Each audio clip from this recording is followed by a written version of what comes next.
آئیے ہم اور آپ اس جلسے کے اغراض و مقاصد کو جان لیں۔ ہم جس محفل میں آئے ہیں تو آنے کا مقصد کیا ہے؟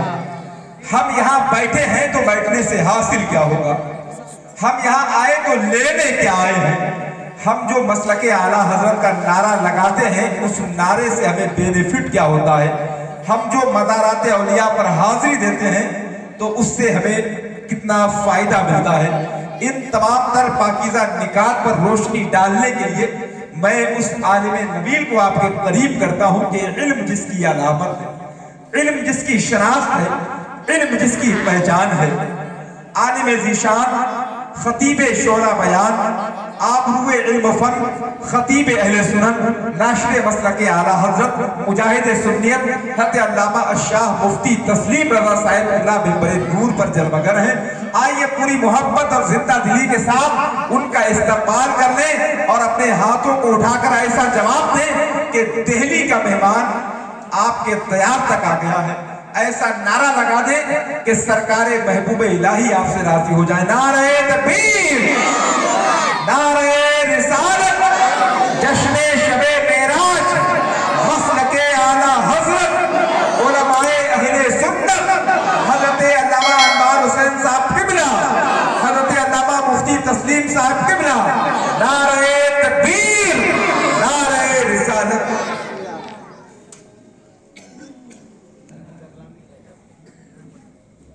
آج آپ اس بزم نور میں جو سماعت کر رہے ہیں، بس 10-5 منٹ کی گفتگو، اس کی ترجمانی اور اس اجمال کی تفصیل میں آپ کے سامنے قدرے پیش کرنے کی جرات کر رہا ہوں۔ ابتدا سے لے کر کے ابھی تک آپ نے کیا سماعت کیا؟ ابھی اتنا شاندار اور جاندار کلام ہمارے الفت بھائی نے پیش کیا آپ کے سامنے، الفت نوری صاحب، اللہ تعالیٰ اور ان کے قلم کو قوت دے۔ حضرت مولانا انوار نفر اللہ ضریعہ کے اوصاف انہوں نے بیان کیے۔ آپ جب سے یہاں بیٹھے ہیں، یہ جو بھائی ہیں حضرت افتخار العلماء ابھی یہاں سے گئے ہیں، ایک شخصیت ابھی ہمارے مابین ہے، میں آپ سے عرض کر دوں، مفتی لیاقت صاحب اس بات کے گواہ ہیں کہ آج سے 25 سال پہلے جب ہم چھوٹے چھوٹے تھے تو اپنی درسگاہوں میں سنا کرتے تھے کہ سیتا پور کی سرزمین پر اور اس علاقے میں ہماری حریف جماعت، ہمارا حزب مخالف باطل نظریات کے حامل کثرت کے ساتھ ہیں۔ ہمارے چھوٹے چھوٹے معصوم صفت ذہن اعدادیہ اولیٰ میں پڑھتے تھے تو اس علاقے کا ذکر ہوا کرتا تھا، مگر اس زمانے سے آج تک ہمارے ذہن و فکر میں یہ بات بسی ہوئی ہے کہ جب ذکر ہوتا تھا تو اپنے اساتذہ سے کہتے تھے کہ وہاں کے حالات کیسے ہیں، وہاں کون ہے؟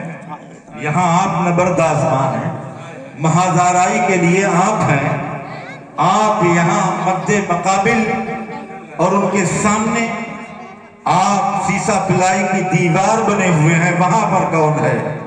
تو قسم خدا کی میں آپ سے اسٹیج پر اس بات کو آج کر رہا ہوں، اس وقت جس ہستی کا نام لیا جاتا تھا وہ اسی مرد قلندر کا نام لیا جاتا تھا، اسی مرد آخر کا نام۔ اللہ دنیا زینت مسند، میں نے تو دیکھا بھی نہیں تھا، غالباً دوسری بار زیارت کر رہا ہوں اور آپ کی تو ملاقات ہوتی رہتی ہے۔ یہ میدان خطابر کے شہسوار ہیں، ان سے ملاقات ہوتی، مگر میری دوسری ملاقات ہے کہ حضرت دہلی پہنچے مکان پر، جب مکان کی تعمیر ہوئی تو دعا کے لیے حضرت وہاں جلوہ فرما ہوئے، اس وقت ہمیں زیارت ہوئی تھی اور اس کے بعد آج زیارت ہوئی، مگر نام بچپن سے ہی سنتے تھے، اساتذہ سے پوچھتے تھے تو وہ نام لیتے تھے اسی مرد قلندر کا جسے دنیا حضرت علامہ مفتی اعجاز حسین قادری کے نام سے۔ ماشاءاللہ ماشاءاللہ میں حقائق پر مبنی. دوسری بات، یہ جو شہزادگان آپ دیکھ رہے ہیں ادھر جلوہ فرما ہے، آپ دیکھ رہے ہیں وہی مذہبی رنگ ہے، وہی ماحول ہے. ادھر آپ دیکھتے ہیں تو یہ زینت مسند افتاح ہے، ادھر دیکھتے ہیں تو بھری جوانی میں چہرے پر نور لیے ہوئے یہ حضرت علامہ انوار نور اللہ طریحہ کا عکس جمیل آپ کے سامنے ہے. آپ دیکھیں گے کہ دنیا میں جنازے تو بہت اٹھتے ہیں، مگر جب علامہ انوار حسین کا جنازہ اٹھا تھا تو آپ نے وہ سروں کا سیلاب بھی ملاحظہ کیا ہوگا. پھر مصطفیٰ جان رحمت کی وہ حدیث ہماری نگاہوں میں آتی ہے کہ اللہ کے رسول نے ارشاد فرمایا ہے کہ جس جنازے پر 40 مسلمان نماز پڑھ لیں اللہ تعالیٰ اس جنازے کو بخش دے. بے شک. اور ایک حدیث پاک میں ہے 100 آدمی یعنی 100 رسول اللہ کے غلام کھڑے ہو جائیں اور پھر کہیں اللہم ربنا، اے میرے پاک پروردگار بخش دے جو میرے زندہ ہیں، بخش دے جو مردہ ہیں، بخش دے جو حاضر ہیں، بخش دے جو غائب ہیں. مولا بخش دے تو اس کو جہاں رسول اللہ کے 40 غلام کھڑے ہو جائیں اور 100 مسلمان ہاتھ باندھے ہوئے ایک امام کے پیچھے کھڑے ہو کر کے دعا کر رہے ہیں تو میرا پروردگار یقیناً اسے بخش دیتا ہے. اسی لیے اللہ کے رسول نے ارشاد فرمایا تھا ایک حدیث پاک میں 40 مسلمان، دوسری حدیث میں یہ ہے کہ 100 مسلمان جس جنازے پر نماز پڑھ رہے اس جنازے کی مغفرت ہو جاتی ہے. پچھلا والوں کسی دوسرے گواہ کی نہیں، آپ کی گواہی کی ضرورت ہے. جب علامہ انوار کا جنازہ اٹھا تھا تو کتنے افراد شامل ہوئے. تیسری حدیث پاک اللہ کے رسول کے سامنے 2 میتوں کا ذکر ہوا، آپ نے فرمایا واجب ہو گئی. دوسری میت کا ذکر ہوا، فرمایا واجب ہو گئی. عرض کی یا رسول اللہ کیا؟ جب پہلی میت کا ذکر ہوا تھا تو خیر کے ساتھ ہوا تھا. لوگ کہہ رہے تھے مرنے والا بڑا اچھا انسان تھا، وہ تعلیم کے لیے کوشاں رہتا تھا، مرنے والا انسان بڑا اچھا تھا. یہ شاعر اور میں بالخصوص شعرا کے حوالے سے آج میں دیکھتا ہوں اسٹیج کا ماحول. حضرت عیسیٰ علیہ السلام نے گدھے کو دیکھا ہے، کچھ سامان لوڈ کر کے جا رہا ہے گدھے. شیطان جو تھا گدھے پہ سامان لاتے ہوئے، جیسے ہم لوگ موٹر سائیکل پہ لاتے ہیں سامان، ایسے ہی لادے جا رہا. حضرت عیسیٰ علیہ السلام نے پوچھا کدھر کو؟ کہاں؟ کہا مال بیچنے جا رہا ہوں. تو کہا کیا کیا مال ہے؟ بولے ایک پہ ظلم ہے، ایک گٹھڑی میں خیانت ہے، ایک گٹھڑی میں مکر ہے، ایک گٹھڑی میں حسد ہے. حضرت عیسیٰ نے پوچھا کون سے بازار میں جا کے یہ بیچے گا، کس کے ہاتھ یہ مال بیچے گا؟ تو اس نے کہا کہ خیانت بیچوں گا گاؤں کے زمینداروں اور چودھریوں کے ہاتھ، ظلم بیچوں گا بادشاہوں کے ہاتھ، اور مکر بیچوں گا عورتوں کے ہاتھ، اور حسد بیچوں گا علماء کے ہاتھ، عالموں کے ہاتھ حسد بیچوں گا. آج اس پرفتن دور میں آج الہاد کی بھرمار ہے. اس دور پرفتن میں اس منبر نور سے جس عبقری شخصیت کے بارے میں، اسلام کے اس بدل جلیل کے بارے میں یہ شاعر جس صورت سے اپنے زور قلم کو وقف کر رہا ہے، ابتدا سے لے کر کے آخر تک ایک شخص کی تعریف ہو رہی ہے. میرے نبی نے ارشاد فرمایا جس میت کو اچھائی کے ساتھ یاد کیا جائے اس پر جنت واجب ہو جاتی ہے، اور جس کو برائی کے ساتھ یاد کیا جائے اس پر جہنم واجب ہو جاتی ہے.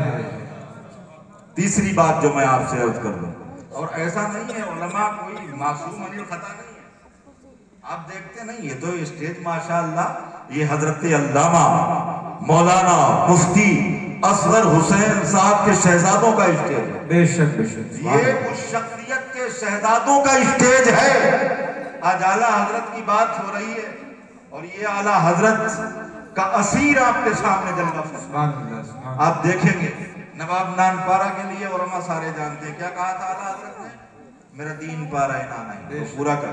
ارے وہ کلام کیا، وہ کمال حسن حضور ہے کہ گمان نفس جہاں نہیں، یہی پھول خار سے دور ہے، یہی شمع ہے کہ دھواں نہیں. کرو مدح اہل دول رضا، پڑے اس بلا میں میری بلا، میں گدا ہوں اپنے کریم کا، میرا دین پارا ہے. بے شک وہ اعلیٰ حضرت جو کسی کی تعریف کرنا جانتا ہی نہیں تھا، وہ اعلیٰ حضرت کہتا ہے میرا امجد مجد کا پکا، اس سے بہت کچیاتے یہ ہیں، قصر دنا تک کس کی رسائی، آتے یہ ہیں جاتے یہ ہیں۔ یہ کس کے لیے کہا تھا؟ کون اعلیٰ حضرت؟ جس اعلیٰ حضرت کے حوالے سے آپ خوب جانتے ہیں اور خوب سنتے ہیں۔ اور ایک بات میں آپ سے عرض کر دوں، اس خاندان سے وابستہ رہے، میں نے انہیں دیکھا بھی نہیں اور کوئی ایسا بھی معاملہ نہیں کہ نذرانے اور شکرانے کا ماحول ہو۔ میں تو انتظامیہ کی حیثیت سے حاضر ہوا ہوں۔ حضرت علامہ افتخار حسین صاحب قبلہ، جن سے ہمارے دینی دیرینہ معاملات ہیں، ہم آج سے تقریباً 16 سال پہلے دہلی کی سرزمین پر پہنچے۔ اس وقت ڈینمارک میں ایک گستاخ اٹھا تھا جس نے نبی اکرم صلی اللہ تعالیٰ علیہ وسلم کا کارٹون بنایا تھا، اور جب دہلی میں جنتر منتر پر بڑا عظیم الشان مظاہرہ ہوا تھا، اس عظیم الشان مظاہرے میں ایک آواز اٹھ رہی تھی، اور اس آواز صرف اور صرف ایک ہی آواز، ایک ہاتھ میں مائک تھا۔ تو میں نے سوچا تھا اس بھیڑ میں دیکھوں وہ آدمی کون ہے جو اس صورت سے دلیری کے ساتھ میں آواز اٹھا رہا تھا، تو وہ کوئی اور نہیں تھا، مفتی اعجاز حسین صاحب کا چھوٹا بھائی، جسے دنیا افتخار العلماء زبدۃ الحکماء کے شہزادے حضرت مولانا افتخار حسین کے نام سے جانتے ہیں۔ سبحان اللہ۔ ان کی تعریف میں کیوں کر رہا ہوں؟ ان کی تعریف کرتا ہوں، کروں گا، ڈنکے کی چوٹ پر کروں گا۔ کیوں؟ اس لیے کروں گا تاکہ ان سے محبت کرو۔ سبحان اللہ، سبحان اللہ، بے شک۔ ان سے محبت کرو، وابستہ ہو جاؤ۔ یہ تمہیں دنیاوی فائدہ نہیں دے سکتے ہیں، مگر یا تو آپ کو یہ بلگرام بھیج دیں گے یا تو بریلی بھیج دیں گے، ادھر ادھر بھٹکنے سے یہ آپ کو بچا لیں گے نا۔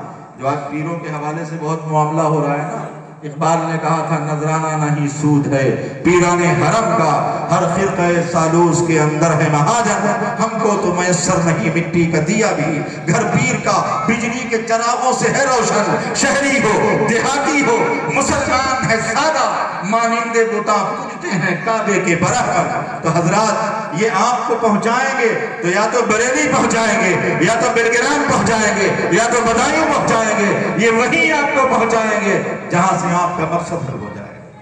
حضرت مولانا انوار حسین صاحب قبلہ نور اللہ ذریحہ نے جو آپ دیکھ رہے ہیں، آپ ایک روحانی شفا خانہ اور یہ ادارہ، یہ علم، اور اس کے حوالے سے میں آپ سے گزارش کروں گا علم سیکھیے۔ حضرت صدر الشریعہ علیہ الرحمت والرضوان، جن کے لیے اعلیٰ حضرت نے کہا تھا میرا امجد مجد کا پکا، نواب نان پارا کے لیے کیا کہہ دیا؟ ہمارے یہاں یہ سب نہیں ہوتا ہے۔ اعلیٰ حضرت نے کہہ دیا ہمارے یہاں یہ نہیں ہوتا ہے، ہمارے یہاں صرف ایک کام ہوتا ہے، اور وہ کام ہے رسول اللہ کی نعت خوانی بس۔ مگر کوئی ایسا کون تھا جس کے لیے اعلیٰ حضرت کہتے ہیں میرا میرا میرا کا لفظ کبھی آپ نے سنا؟ پورے سلام میں کہیں سنا آپ نے اپنے بیٹے کا نام لیا ہو؟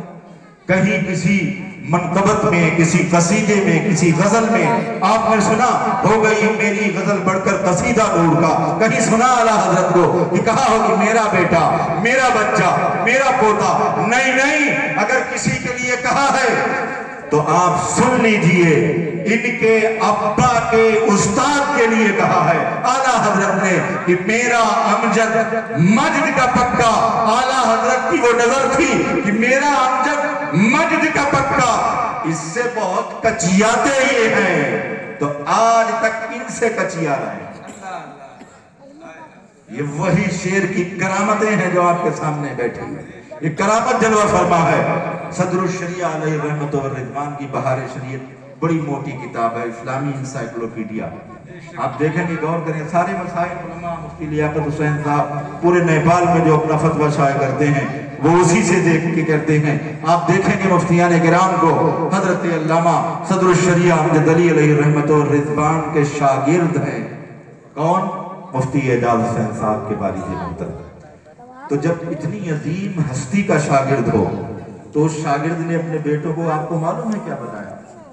کوئی ڈاکٹر ہے، کوئی عالم ہے، کوئی زینت مسند افتاء ہے، اور کوئی، میں ایک لفظ بول رہا ہوں اس سے آزما تھوڑا گڑبڑ ہو سکتا ہے مگر سنبھال لیں گے، سیاسی بصیرت رکھنے والے کو نیتا کہتے ہیں۔ ہمارے یہاں لفظ نیتا معیوب سمجھا جاتا ہے۔ اقبال کہتا ہے جدا وہ دین سے سیاست تو رہ جاتی ہے چکے سے۔ ربنا آتنا فی الدنیا حسنہ وفی الآخرۃ حسنہ وقنا عذاب النار۔ مولا میری دنیا بھی اچھی کر، میری آخرت بھی اچھی کر۔ دنیا اچھی کیسے ہوگی آپ کو معلوم ہے؟ آپ کے کالج ہوں گے، آپ کے ہاسپٹل ہوں گے، آپ کی یونیورسٹیز ہوں گی، آپ کے انجینئر ہوں گے، آپ کے ڈاکٹر ہوں گے، اور جب یہ ہوں گے کب؟ جب کوئی لکھنؤ کے ایوان میں یہ کہنے والا ہو، دہلی کے ایوان میں یہ بولنے والا ہو اور یہ کہے کہ یہ ہمارا حق ہے، ہم تم سے خیرات نہیں اپنے حق کا مطالبہ کرتے ہیں، اور جب تم پر نظر ہوگی مفتی اعظم جیسی شخصیت کی تو تم دہلی کے ایوانوں میں یہ کہہ دو گے کہ ہمارا سر تن سے جدا ہو سکتا ہے، وندے ماترم ہماری زبان سے جدا نہیں ہو سکتا۔ ہمارا نعرہ انقلاب زندہ باد تو رہے گا، ہندوستان زندہ باد کے نعرے ہم مرتے دم تک لگاتے رہیں گے، وطن عزیز سے اتنی محبت کریں گے، اتنی محبت کریں گے کہ دہلی سے لے کر کے لاہور تک ہر پیڑ پر ایک عالم کی لاش لٹکتی ہوئی تو مل جائے گی، مگر ہم شرک کو اپنے گلے نہیں لگائیں گے۔ تو حضرات، سیاست کی بہت ضرورت ہے۔ کس نے کہہ دیا؟ کس نے شجر ممنوع قرار دیا؟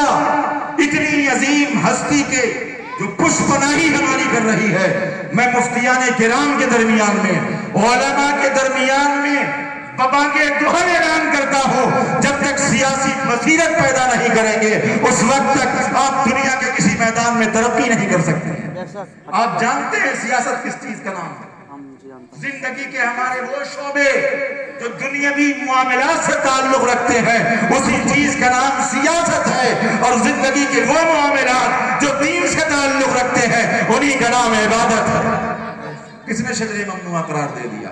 آج جو آپ جلوہ فرما ہیں، اور وہ جنازے میں حضرت علامہ انوار صاحب کا آخری بات آپ سے عرض کر رہا ہوں۔ آپ جب دیکھیں کہ جنازے میں آپ نے اتنا ہجوم کیسے دیکھا تھا؟ کسی کے بچے کا ایڈمیشن کروایا تھا، انہوں نے کسی کی مدد کی تھی، کسی کو کسی صورت سے، کسی کو کسی صورت سے۔ کیا یہ مدد نہیں ہے؟ میں بلا کسی تمہید کے ایک بات عرض کر دوں، حضرت علامہ عبد الرحمن ابن جوزی جنہیں جمان الحفاظ دنیا کہتی ہے، ان کے پوتے گئے مصر میں، اور مصر میں جب گئے شعبان کی 15ویں شب ہے، حضرت سید احمد کبیر رفائی رحمت اللہ تعالیٰ علیہ کے یہاں 15 لاکھ کا مجمع ہے، اور 15 لاکھ کے مجمع میں سب پر نظر، اور یہ کیسے تنگ نظر ہیں جو گڈے بن کے بیٹھے ہوئے ہیں، تو سمجھتے ہیں کہ ہم نے اگر نظریں اٹھا دی تو ہمارا اللہ کے رسول رئیس المتواضعین، اتنے پیارے ناز و انداز والے نبی کہتے ہیں یا ذوالذنائن، اے دو کان والے ادھر آؤ، حشاش بشاش طبیعت اور ستھرا مزاج فرمانے والے اللہ کے حضرت سید احمد کبیر رفائی رحمت اللہ تعالیٰ علیہ کے آئے ابن جوزی کے پوتے گئے، اور انہوں نے دیکھا 15 لاکھ کا مجمع۔ ان کے دل میں خیال آیا کہ اتنا بڑا مجمع ان کے یہاں بیٹھا ہوا ہے، یقیناً ان کے دل میں کوئی ایسے خیالات ہوں گے۔ یہ تصوف کی دنیا ہے، تصوف کی دنیا وہ بھی ہے کہ بایزید کہتا ہے اگر ایک لمحے کے لیے اللہ کی یاد سے غافل ہو جاؤں تو خود کو کفر کا فتویٰ دیتا ہوں۔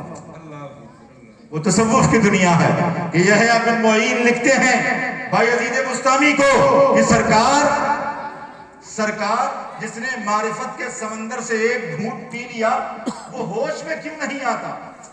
بایزید بسطامی کو کہ کشف المحجوب کے اندر حضرت داتا علی حجویری لکھتے ہیں کہ تصوف کے 10 امام ہیں، ان 10 اماموں میں سے ایک بڑے امام کا نام ہے جسے دنیا حضرت بایزید بسطامی کے نام سے جانتی ہے۔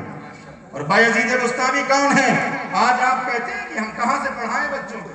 آج علامہ سے معلوم کیجئے، آج علمی سرگرمیاں دہلی کی سرزمین پر پولیس والوں نے باضابطہ طور پر پرشاسن نے آج دن میں 1 بجے ایک سبھا منعقد کی تھی، اور اس سبھا کے لیے یہ حضرت مولانا لیاقت صاحب گواہ ہیں، آج کی تاریخ میں کانفرنس ہوئی تھی۔ حضرت افتخار العلماء کے حوالے سے میرے تک فون آیا تھا کہ تعلیم پر بولنے کے لیے کوئی سی عالم کا تعین کر دیا جائے تاکہ مسلمانوں کے نوجوانوں کو وہ عالم اپنی بات پہنچا دے اور ان سے کہہ دے کہ علم حاصل کرو، ورنہ تمہارے حالات اس سے بھی کہیں زیادہ خراب ہو جائے۔ آج ہی کانفرنس ہوئی ہے، آج علماء کو بلایا جا رہا ہے، پرشاسن بلا رہا ہے، کہہ رہا حضرت آپ کہتے ہیں یہ میری نہیں سنتے۔ زبان اور قلم یہ دو چیزیں حکومت کرتی ہیں۔ اہل علم کہیں جھکتے نہیں، کہیں دبتے نہیں۔ قبائے گل میں گل بوٹا کہا ہے، وہ جہاں جاتے ہیں اپنے زور علم سے دنیا کو اپنے قدموں میں گرا دیتے ہیں۔ آپ یہ علم جو آپ دیکھ رہے ہیں، حضرت علامہ اصغر حسین معینی رحمت اللہ تعالیٰ علیہ کی اولاد، کوئی سیاسی بصیرت رکھنے والا ہے، کوئی حکمت سے معمور ہے، کوئی مفتی بنا بیٹھا ہوا ہے، تو آج آپ دیکھیں گے اعلیٰ حضرت کی وہی نظر کمال جو سرکار صدر الشریعہ پر پڑی تھی، اور صدر الشریعہ نے اپنے تلمیذ ارشد کو جن فنون سے آراستہ کیا تھا، اپنے بچوں کو اسی صورت سے میدان میں اتار دیا ہے اور کہا ہے کوئی ڈاکٹر بن کے خدمت خلق کرے، کوئی مفتی بن کر کے خدمت خلق کرے، کوئی اور ایک بات سن لے، وہ مفتی جو مرجائے خلائق ہو۔ یہ مفتی صاحب بیٹھے ہوئے ہیں، سب دنیا کے لوگ اذان کا جواب دیں گے۔ مفتی کی حیثیت آپ جانتے ہیں، وہ مفتی جو مرجائے خلائق ہو، اس کے لیے حکم ہے آپ روٹی کھا رہے ہیں کوئی بات نہیں، اذان ہو رہی قرآن پڑھنا بند کر دیجئے، کام کرنا بند کر دیجئے۔ حالانکہ آپ ٹی وی بھی نہیں بند کرتے ہیں، وہ الگ بات ہے، مگر مسئلہ یہ ہے کہ جب اذان ہو تو آپ قرآن پڑھنا بند کر دیں، کوئی کام کر رہے ہیں وہ بند کر دیں، باتیں بند کر دیں۔ مگر وہ مفتی جو مرجع خلائق ہو، اس کے لیے حکم یہ ہے کہ اذان ہوتی رہے، فتویٰ لکھتا رہے، تاکہ کہیں اتنی دیر میں فتویٰ نہ پہنچے جب تک وہاں لڑائی ہو جائے۔ مفتی کی یہ فضیلت ہے، اور یہ وہ مرجع خلائق شخصیت یہاں پر جلوہ فرما ہے۔ میں آپ سے عرض کر رہا ہوں، ہر میدان میں یہ اعلیٰ حضرت کی وہ کمال کی نظر تھی جو صدر الشریعہ کے حوالے سے آج اس خاندان پر پڑی ہے۔ آپ دیکھیں گے کہ حضرت سید احمد کبیر رفائی کے یہاں 15 لاکھ کا مجمع، بہت کام کی بات بتا رہا ہوں مسلمانوں، اگر تم ترقی چاہتے ہو، عروج چاہتے ہو کہ ہرنی کے بچے کے ساتھ رعایت کی جاتی ہے تو ہندوستان کا بادشاہ بنا دیا جاتا ہے۔ آج آپ دیکھیں گے، لہذا ان کے دل میں خیال آیا کہ اتنا بڑا مجمع ہے اور اتنے بڑے مجمع میں ہو سکتا ہے ان کے دل میں تکبر پیدا ہوا ہو، تو حضرت سید احمد کبیر رفائی نے بھاپ لیا 15 لاکھ کے مجمع میں، کہا او محدث ابن جوزی کے پوتے، میرے دل میں اگر رائی کے دانے کے برابر بھی تکبر ہو تو اللہ میرا وہ حشر کرے جو قارون اور شداد کا قیامت کے اندر حشر ہو۔ اللہ اکبر۔ 15 لاکھ کے مجمع میں یہ چھوٹی چھوٹی نظریں، یہ نابالغ مفتی، یہ خام علم، تمہارا مبلغ علمی کیا ہے، تمہاری حیثیت کیا ہے جو فتووں کی بوچھار لیے گھومتے ہو۔ 15 لاکھ تو بہت چھوٹا مجمع ہے، اس مجمع کی حیثیت کیا ہے؟ 15 لاکھ کے مجمع میں حضرت سید احمد کبیر رفائی فرماتے ہیں، او محدث ابن جوزی کے پوتے، تم نے دل میں یہ گمان کیا ہے کہ ہمارے اندر تکبر ہے، خدا کی قسم اگر میرے اندر ایک رائی کے دانے کے برابر بھی تکبر ہو تو اللہ میرا وہ حشر کرے جو قارون اور شداد کا قیامت کے اندر حشر ہوگا۔ یہ محدث ابن جوزی کے پوتے آگے بڑے، سرکار اتنے بڑے ہیں آپ، تو پھر ذرا یہ بھی بتا دیں کہ اللہ تک جانے والی راہوں میں سب سے آسان راستہ کون ہے؟ سبحان اللہ، سبحان اللہ۔ پیر کون ہوتا ہے جو رب تک پہنچائے؟ معرفت کا سمندر وہ جو ایک گھونٹ پی لے اسے ہوش ہی نہ رہے۔ اور یہ پیر کیسا ہے جو کہتا ہے میرے تکیے کے نیچے دیکھو ہوائی جہاز کا ٹکٹ؟ یہ پیر کیسا ہے؟ فی الحال چھوڑیے آپ ان کو، ان کے چکر میں نہ آپ پڑیں، آپ دیکھیں، غور کریں۔ ارے پیر تو وہ بایزید بستامی تھا جو کہتا تھا کہ اگر ایک لمحے کے لیے آج خدا سے غافل ہو جاؤں۔ اور کون بایزید بستامی؟ جو حج کرنے گئے 12 سال، 2 رکعت ہر قدم پر نفل نماز، اور جب کعبے کے پاس میں پہنچے تو فوراً ہی نظریں جھکا لی۔ لوگوں نے کہا نظریں کیوں جھکا لی؟ اور ہم کہتے ہیں وہاں کعبہ شریف میں جا کر کے کیا علامہ بتائے گے، پورا ٹور بھیجتے ہیں حضرت، تو سب سے پہلے کعبے پہ جا کر کے ہم لوگ کیا کرتے ہیں، پیٹھ کی کعبے کی طرف اور سیلفی لے کر کے فوراً ہی وائرل کر دی جاتی ہے۔ ایک امام صاحب نے تو وہاں سے فون کیا، علامہ گواہ ہیں گنبد خضرا کے سامنے کھڑے ہو کر کے، انڈیا بولے لو سرکار کو سلام کر دو فون سے۔ تو میں نے کہا کہ پھر مولانا یہ شعر نہ پڑھیں، دور و نزدیک کے سننے والے ہو کان لالے کرامت پہ لاکھوں سلام۔ حضرت بایزید بستامی پہنچے، کعبے پر نظر پڑی، نظریں جھکا لی۔ لوگوں نے پوچھا حضور